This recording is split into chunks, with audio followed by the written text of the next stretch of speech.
பரமன் முக்கியமான பிரச்சனை பற்றி டாக்டரிடம் கன்சல்ட் செய்ய வேண்டியிருந்தது. யாரிடம் போவது? முதலில் கொஞ்சம் குழப்பம். பின்னர் பொதுவான ஜெனரல் டாக்டரிடம் போய் ஆலோசனை கேட்க முடிவு செய்தார். அவர் ஏதேதோ கேள்விகள் கேட்டார். கடைசியில், நீங்கள் ஒரு ஸ்பெஷல் ஆசாமி, அதனால் நீங்கள் ஸ்பெஷலிஸ்ட் டாக்டர்கிட்ட தான் போகணும் என்று கைவிரித்து விட்டார். இஎன்டி டாக்டரிடம் போனால் குறைந்தபட்சம் காது கொடுத்து கேட்க வாய்ப்புண்டு என்று அங்கே சென்றார் பரமன். மற்றவர்களை பரமன் சரியாக புரிந்து கொள்ள காது மிஷின் போட்டுக்க பரிந்துரைத்தார். சரி, இது சரிப்படாது என்று கண் டாக்டரிடம் போனார். கண் டாக்டர் டார்ச் லைட் அடித்து ஆழமாக நம் பிரச்சனை பற்றி பார்க்கக்கூடும் அல்லவா? ஆனால் அவரோ கண்ணாடி போட்டுக்கொண்டால் எல்லா பிரச்சனையும் சரியாக காண புலப்படும் என்று சொல்லிவிட்டார். ஆனால் பரமனுக்கு அந்த யோசனை ஒத்துக்கொள்ளவில்லை. இதய டாக்டரிடம் போனால் நம் இதயத்தில் ஆழமாக உள்ள பிரச்சனைகள் லேப்டாப் என்று வெளியே கொண்டு வரலாம் என்று போனார்.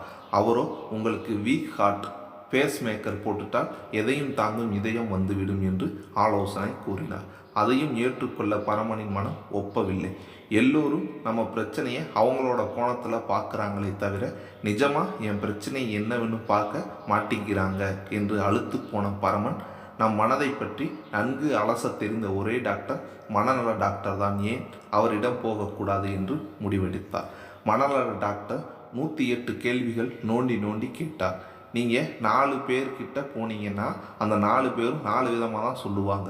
நீங்கள் அதையெல்லாம் காதிலும் கண்ணிலும் ஹார்ட்டிலும் எடுத்துக்க கூடாது. நீங்கள் பிரச்சனைன்னு பார்த்தா தான் அது பிரச்சனை மாதிரி தெரியும். அதை ஒரு நல்வாய்ப்பாக எடுத்துக்கணும். உங்களுக்கு புரியுதுன்னு நினைக்கிறேன். களைத்து போயிருந்த பரமன் தன் தலையை ஆட்டிக்கொண்டே கேட்டார். டாக்டர், அப்போது என் பிரச்சனையை சமாளிக்க முடியாதா? வேறு வழியே இல்லையா என்றார். வெயிட், நான் ஒன்றும் அந்த மாதிரி சொல்லலை. என்கிட்ட ஒரு புக்கு இருக்குது. பிரச்சனைகளை எப்படி சமாளிக்கிறதுன்னு விலாவாரியாக எழுதியிருக்கேன். நானே என் அனுபவத்தில் எழுதுனது. சொத்து பிரச்சனை, கடன் பிரச்சனை, மாமியார் மாமனார் பிரச்சனை, அலுவலகத்தில் பிரச்சனை, நண்பர்களிடத்தில் பிரச்சனை, இப்படி விதவிதம் சுலபமாக புரிகிற மாதிரி பாமர தமிழில் இருக்குது. வெறும் 300 ரூபா தான், 500 பக்கம், நல்ல ஆர்ட் பேப்பர், படித்து பார்த்து ஃபாலோ பண்ணுங்க என்றார்.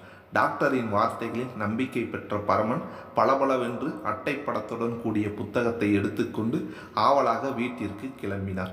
சோபாவில் அமைதியாக அமர்ந்து படிக்க ஆரம்பித்தார். புத்தகத்தில் 108 விதமான பிரச்சனைகளை டாக்டர் பட்டியலிட்டு இருந்தார். கடைசியாக இருந்தது மனைவியிடம் பிரச்சனையா என்பதுதான் பரமனுக்கு வேண்டியது. விரைவாக கடைசி பக்கத்திற்கு புரட்டினார். ஒரு கேள்விக்குறி மட்டும் பெரிதாக போடப்பட்டிருந்தது.